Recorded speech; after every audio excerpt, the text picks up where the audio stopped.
everyone and welcome back to this YouTube channel that is Savvy Forensics.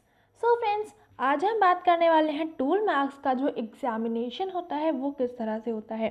ये basically tool marks का 4th part है and इससे पहले हमारे ऑलरेडी 3 पार्ट्स कंप्लीट हो चुके हैं। सो आज हम यहाँ पर देखेंगे जो आपके टूल मार्क्स का एग्जामिनेशन होता है वो किस बेसिस पर होता है, किस तरह से हम इनका एग्जामिनेशन करते हैं। ठीक है, तो चलिए स्टार्ट कर लेते हैं हम अपने आज के टॉपिक को। एंड एक चीज़ मैं आपको रिमाइंड दे दूं फिर से, आप सभी को पता होगा कि हमारा 2000 सब्सक्राइबर्स का टारगेट है जनवरी तक। तो आई होप आप सभी के सभी मेरी हेल्प ज़रूर से कर रहे होंगे। ठीक है, सो अभी स्टार्ट कर लेते हैं हम अपने आज के टॉपिक को एंड देख लेते हैं जो टूल मार्क्स का एग्जामिनेशन होता है वो किस तरह से होता है। Tool marks analysis is done in the forensic science laboratory on the basis of class and individual characteristics present on each tool. हर एक टूल में जो उसकी क्लास कैरेक्टरिस्टिक्स होती हैं, जो उसकी इंडिविजुअल कैरेक्टरिस्टिक्स होती हैं, उसके बेसिस पर सारे के सारे टूल मार्क्स का एग्जामिनेशन किया जाता है एंड उसी से उसका आइडेंटिफिकेशन होता है। ठीक है, अभी अगर हम बात करें क्लास कैरेक्टरिस्टिक्स की, तो वो सारी की सारी कैरेक्टरिस्टिक्स, वो सारे के सारे किसी भी टूल के फीचर्स जो आपको लगभग सभी में दिखाई देते हैं, सभी के लगभग सिमिलर दिखते हैं। मान लीजिए आप किसी हैमर की बात कर रहे हैं, तो हैमर का जो साइज़ होगा, जो शेप होगा, जो वेट होगा, अप्रॉक्सीमेटली आपका सिमिलर ही होता है। ठीक है, इसी तरह से आप कोई भी दूसरा टूल ले लें तो उसमें भी आपको जो सिमिलर कैरेक्टरिस्टिक्स होती हैं वो लगभग आपके सभी की सेम होती हैं, उनको हम बोलते हैं class characteristics. So class characteristics अगर टूल्स की हैं तो उसमें बेसिकली आपका साइज़ आता है, शेप आता है, टाइप आता है। सो ये सारी की सारी आपकी क्लास कैरेक्टरिस्टिक्स होती हैं किसी भी तरह के टूल की। ठीक है, नेक्स्ट हम बात करें इंडिविजुअल कैरेक्टरिस्टिक्स की। So individual characteristics of tool marks is the several peculiar characteristics present on its upper surface. These are from due to some wear and tear during its use etc. which increases its individuality. So basically हर एक tool को, कोई भी आप tool को proper आप regularly या जिस भी तरह से यूज़ कर रहे हैं, तो आप जैसे जैसे यूज़ करते हैं हर एक टूल में कुछ ना कुछ आपकी इरेगुलरिटीज़, कुछ ना कुछ डिफॉर्मिटीज़ डेवलप करने लगती हैं, या फिर किसी भी टूल को आप जिस तरह से यूज़ करने लगते हो तो उसके शेप में आपको थोड़ा बहुत वैसा चेंजेस दिखने लगता है। जैसे कि इससे पहले जब मैंने कलेक्शन वाला बताया था अभी भी मैंने आपको एक एग्जांपल दिया था कि आप सभी के सभी फुटवेयर्स तो पहनते ही हैं। ठीक है, फुटवेयर्स में क्या होता है, जब आप बिल्कुल नए नए लेके आते हैं तो उसका जो सोल होता है वो बिल्कुल आपका फ्लैट होता है, बिल्कुल स्ट्रेट रहता है। जैसे जैसे आप उसको यूज़ करते हो तो वैसे वैसे आपके जो फुटवेयर्स होते हैं उसमें कुछ चेंजेस आने लगते हैं। वो बेसिकली डिपेंड करते हैं कि कोई भी इंडिविजुअल को किस तरह से यूज़ कर रहा है। किसी की जो आपके फुटवेयर्स होते हैं उसमें लेफ़्ट स्लैंट आने लगता है, किसी के फुटवेयर्स में आपका राइट स्लैंट आने लगता है, किसी के फुटवेयर्स आपके जैसे लेके आते हैं वैसे ही स्ट्रेट रहता है, बस नीचे का जो सोल होता है वो धीरे धीरे घिसने लगता है। ठीक है, तो ये सारी की सारी चीज़ें डिपेंड करती है कि कोई भी इंडिविजुअल किसी भी चीज़ को, किसी भी आपकी जो भी ऑब्जेक्ट है उसको किस तरह से यूज़ कर रहा है, तो उसकी वजह से उसमें कुछ ना कुछ पिक्यूलियर कैरेक्टरिस्टिक फीचर्स डेवलप करने लगते हैं जिसकी वजह से उसका इंडिविजुअल आइडेंटिफिकेशन हो पाता है।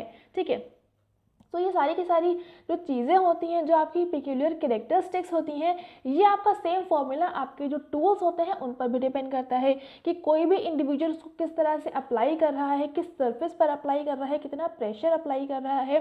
तो ये सारी की सारी चीज़ों की वजह से हर एक टूल में कुछ ना कुछ आपके पिक्यूलियर कैरेक्टरिस्टिक फीचर्स डेवलप करने लगते हैं एंड ये जो सारे के सारे रहते हैं ये इंडिविजुअल आइडेंटिफिकेशन करने के लिए बहुत ही ज़्यादा यूज़फुल होते हैं। ठीक है, तो जो टूल मार्क्स का एग्जामिनेशन होता है वो बेसिकली 2 तरह से हम कर सकते हैं। बेसिकली दोनों का ही यूज़ करते हुए हम करते हैं। पहले तो आपको मैच करना होता है क्लास कैरेक्टरिस्टिक्स, जो भी आपको टूल मिला है वो आपका सेम है या नहीं है, जो टूल मार्क मिला है वो सेम है या नहीं है, वो पर्टिकुलरली उसी वेपन का है कि भी या नहीं है। तो ये सारी की चीज़ें आपको पता चलती हैं उसकी क्लास कैरेक्टरिस्टिक्स से। फिर उसका प्रॉपर आइडेंटिफिकेशन करने के लिए जो कैरेक्टरिस्टिक्स का यूज़ करते हैं उनको हम बोलते हैं इंडिविजुअल कैरेक्टरिस्टिक्स। ठीक है, तो ये था आपका टूल मार्क्स का एग्जामिनेशन करने के लिए कुछ बेसिक सी पॉइंट्स। एंड अभी हम आगे मूव करते हैं एंड यहाँ पर हम बात कर लेते हैं जो क्लास कैरेक्टरिस्टिक्स होती हैं उनका एग्जामिनेशन हमें किस तरह से करना होता है। So, class characteristics of tool which is present in tool mark found at the crime scene is compared to the suspected tool by their physical matching. Once the cast of the tool mark is made, then compare it with the suspected tool. So, जहाँ पर आपको crime scene पर जाते हैं, crime scene पे आपको suppose कोई भी आपको टूल मिल गया, किसी भी तरह का जो भी टूल वहाँ पर यूज़ किया गया था या नहीं भी किया गया था, आपको बस क्राइम सीन पर अवेलेबल मिला, आपने उसको कलेक्ट करके लैब भेज दिया। अब लैब में क्या होता है, इसका जब एग्जामिनेशन करते हैं तो फर्स्ट ऑफ ऑल इसका जो टूल का मार्क होता है वो आपको किसी न किसी सरफेस पर देखने को मिलना होगा क्राइम सीन पर, तो आपने वो टूल मार्क को भी कलेक्ट किया होगा। ठीक है, सेकेंड थिंग आपको ये करनी होती है, जो आपके पास क्वेश्चन टूल मार्क था, जो आपके पास क्वेश्चन टूल था, तो उसकी जो आपका क्वेश्चन टूल था उसी क्वेश्चन टूल से आपको कोई नया टूल मार्क बनाना होता है उस पर्टिकुलर टूल मार्क का यूज़ करते हुए ही, और वो जो आप नया टूल मार्क बनाते हैं उसको हम बोलते हैं स्टैंडर्ड टूल मार्क। वो जो आपका स्टैंडर्ड टूल मार्क रहता है वो बेसिकली आपका जो स्मूथ सरफेस, बेसिकली जो आप सरफेस यूज़ करते हैं वो बहुत ज़्यादा हार्ड नहीं होती है। क्यों नहीं होती है वो मैं ऑलरेडी आपको प्रीवियस वीडियो में बता चुकी हूँ कलेक्शन वाले में, तो उस वीडियो को देख लीजिएगा, तो वहाँ से आपको सारी चीज़ें क्लियर हो जाएंगी। ठीक है, जब आपने स्टैंडर्ड बना लिया, आपने क्वेश्चन आपके पास ऑलरेडी है, तो जो आपके पास स्टैंडर्ड क्वेश्चन मार्क, आपके पास स्टैंडर्ड जो टूल मार्क है, आपके पास जो क्वेश्चन टूल मार्क है, उसको देन आप पूरा साइड बाय साइड मैचिंग करते हैं, उसको आप मैच कराते हैं कि मान लीजिए यहाँ पर इस इमेज में अगर आप देखें तो यहाँ पर ये कुछ इस तरह का यहाँ पर टूल मार्क अवेलेबल है। ठीक है, ये आपका कुछ वेपन यूज़ किया गया होगा, तो इसका भी जो एज है ये आप देख रहे हैं कि इसी तरह से है।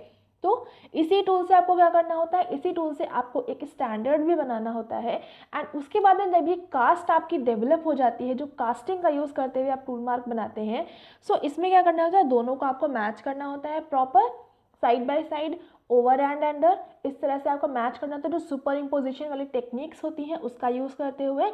उसके अलावा आप कंपैरिजन माइक्रोस्कोप भी यूज़ कर सकते हैं, एंड साथ में यहाँ पर जो सुपर इम्पोजिशन है वो तो सबसे ज़्यादा बेस्ट टूल आपका रहता ही है। ठीक है, ये हो गया आपका क्लास कैरेक्टरिस्टिक्स के बारे में। आई होप यहाँ तक आपको समझ में आ गया होगा। बेसिकली जो आपका साइज़ होता है किसी भी टूल का, जो आपका शेप है, जो उसका वेट है, जो आपका टाइप है, वो सारी की सारी आपकी क्लास कैरेक्टरिस्टिक्स में आती हैं, एंड वो आपकी फिजिकल मैचिंग होती है, उसको आप नेकेड आई से देख सकते हैं। ठीक है, जो स्टैंडर्ड आपको टूल मार्क बनाना होता है वो किस तरह से बनाना होता है वो मैं ऑलरेडी आपको बता चुकी हूँ, इसी वजह से मैं यहाँ पर नहीं बता रही हूँ रिपीट करके, तो इसके लिए प्रीवियस वीडियो देख लीजिएगा, तो वहाँ पर आपको समझ में आ जाएगा कि जो हमें स्टैंडर्ड बनाना होता है वो हम किस तरह से बनाते हैं। एंड जो मैं कास्ट की बात कर रही हूँ, तो वो कास्ट क्या है, जो कास्ट हमारा क्राइम सीन पर कोई भी टूल मार्क मिलता है उसका कलेक्शन करने के लिए जो यूज़ किया जाता है, उससे आपको एक मटेरियल यूज़ करा जाता है, उस मटेरियल से आपको उस टूल मार्क की कास्ट बनानी होती है। ठीक है, ये रहता है आपका कास्ट, एंड बाद में जो फिजिकल मैचिंग होती है तो वो आपके पेक्यूलियर कैरेक्टरिस्टिक्स की होती है, तो वो आपका इंडिविजुअल कैरेक्टरिस्टिक फीचर्स में आ जाता है। ठीक है, क्लास कैरेक्टरिस्टिक्स में बेसिकली आपको ये आइडेंटिफाई करना होता है कि जो आपको टूल मार्क क्राइम सीन पर मिला है, एग्जैक्टली वही टूल मार्क, ये जो टाइप का मिला है, मान लीजिए कोई हैमर मिला है या फिर आपको कोई रेंच मिला है, तो इस तरह के जो आपके अलग अलग टाइप के वेपन्स होते हैं, जो अलग टाइप के आपके टूल्स होते हैं, तो सिमिलरली आपके वही टाइप का टूल का मार्क जहाँ पर आपको मिला है वो सेम टाइप का टूल मार्क है या नहीं है, अभी वही पर्टिकुलरली यूज़ किया कि नहीं किया, उसके लिए आपको एग्जामिन करना होता है इंडिविजुअल कैरेक्टरिस्टिक्स को। ठीक है, तो अभी हम आगे मूव करते हैं, एंड यहाँ पर हम बात कर लेते हैं जो इंडिविजुअल कैरेक्टरिस्टिक्स होती हैं उनका एग्जामिनेशन किस तरह से होता है। For the analysis of individual characteristics there are several techniques और method is used for its comparison और individualization which are given below.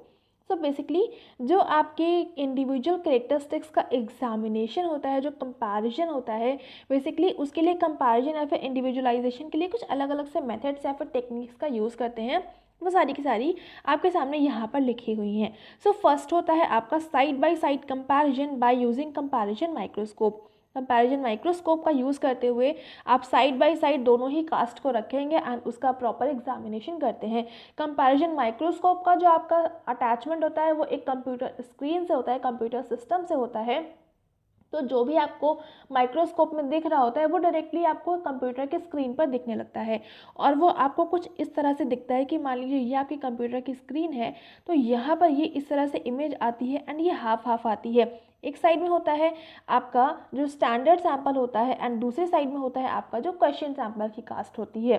तो उसको साइड बाय साइड यहाँ पर एग्जामिन करना बहुत आसान हो जाता है, इसी वजह से कंपैरिजन माइक्रोस्कोप का यूज़ किया जाता है। नेक्स्ट अगर हम बात करें super imposition by using computer software और कैन बी डन मैनुअली। जो सुपर इम्पोजिशन होता है उसको हम कंप्यूटर सॉफ्टवेयर की हेल्प से बहुत ही ज़्यादा एक्यूरेट कर सकते हैं, इसलिए प्रीफर किया जाता है कंप्यूटर सॉफ्टवेयर को। उसके अलावा हम मैनुअली भी कर सकते हैं, उसमें कोई ऐसी सच कोई प्रॉब्लम नहीं होती है। ठीक है, सो अगर हम बात करें जो सुपर इम्पोजिशन होता है वो बेसिकली होता क्या है। सपोज़ करिए ये कोई आपका किसी भी तरह का आपको टूल मार्क मिला है, इसमें कुछ आपके अलग अलग से कुछ पिक्यूलियर फीचर्स हैं, कुछ कैरेक्टरिस्टिक्स हैं, कुछ आपको यहाँ पर इस तरह से स्क्रैचेस वगैरह आपको देखने को मिल रहे हैं कास्ट में, जहाँ से आपने किसी भी टूल मार्क को कलेक्ट किया था कास्ट बनाते हुए। वैसे ही आपको एक स्टैंडर्ड भी बनाना होता है, दूसरे टूल से आपको उसी तरह का मार्क डेवलप करना होता है, स्टैंडर्ड बनाना होता है। तो स्टैंडर्ड को भी आपको क्या करना होता है, ये आपका क्वेश्चन है एंड इसी तरह का आपको एक स्टैंडर्ड बनाना होता है एंड दोनों को एक के ऊपर एक रख के ही देखा जाता है। मान लीजिए एक तो आपका ये है, ठीक है, और दूसरा जो है वो आपका ये है, ठीक है, तो एक दूसरे के ऊपर दोनों को ओवरलैप करते हुए रखा जाता है एंड फिर चेक किया जाता है। जो भी मान लीजिए जो आपके पिंक वाला कोई एक फीचर था, उसके फीचर्स सेम आपके ब्लू वाले जो आपके स्टैंडर्ड है उसके जैसे हैं या नहीं है। अगर हर एक चीज़, हर एक लाइन, हर एक जो आपका सर्कल का जो भी एरिया है, जो पूरा का पूरा जो भी चीज़ें हैं एक के ऊपर एक बिल्कुल ही सही तरह से आ जाती है, हर एक चीज़ एक दूसरे को प्रॉपरली ओवरलैप कर जाती है एंड वो आपको ऊपर से देखने पर सिर्फ एक ही फिगर नज़र आती है, तो वो आपका एग्जैक्टली मैच कर जाता है एंड वो आपका दोनों ही सिमिलर हो जाते हैं। अगर उसमें आपको थोड़े से बहुत भी चेंजेस देखने को मिलते हैं, अगर मान लीजिए यहाँ पर कोई वाला था एंड यहाँ पर है जो कि आपका पिंक वाले का नहीं है, सो ये आपका डिफरेंट हो जाता है। ठीक है, तो इस केस में क्या होता है, आपका सुपर इम्पोजिशन प्रॉपरली मैच नहीं कर पाया, तो दोनों ही आपके जो क्वेश्चन है और जो स्टैंडर्ड है वो अलग अलग टूल से बनाए गए हैं। ठीक है, सो इस तरह से कुछ रहता है आपका सुपर इम्पोजिशन टेक्निक। इसी तरह से ये आप मैनुअली भी कर सकते हैं एंड कंप्यूटर सॉफ्टवेयर रहता है तो वहाँ पर भी सेम आपका ओवरलैपिंग ही होती है, बस वो आपका सॉफ्टवेयर में रहता है, तो वो बहुत ही आसानी से, बहुत ही ईजिली उसको डिटेक्ट कर लेता है। ठीक है, नेक्स्ट हम बात करें, सो नेक्स्ट है आपका cast matching by using the cast during collection of tool marks and compare it with standard cast made in laboratory from suspected tool. जो आपका सस्पेक्टेड टूल था उससे जो आपने एक स्टैंडर्ड टूल मार्क बनाया एंड जो आपने कास्ट बनाई थी जो आपको क्राइम सीन पर मिली थी, वो दोनों को आपको पूरा मैच करना होता है, पूरा कंपेयर करना होता है। उसके लिए ये आप साइड बाय साइड मैचिंग कर सकते हैं, सुपर इम्पोजिशन टेक्निक का यूज़ कर सकते हैं। साथ में जो आपको टूल मार्क मिलता है उसका भी आप इसी तरह से एग्जामिनेशन कर सकते हैं, जो टूल मिलता है उसका भी इसी तरह से आप एग्जामिनेशन कर सकते हैं।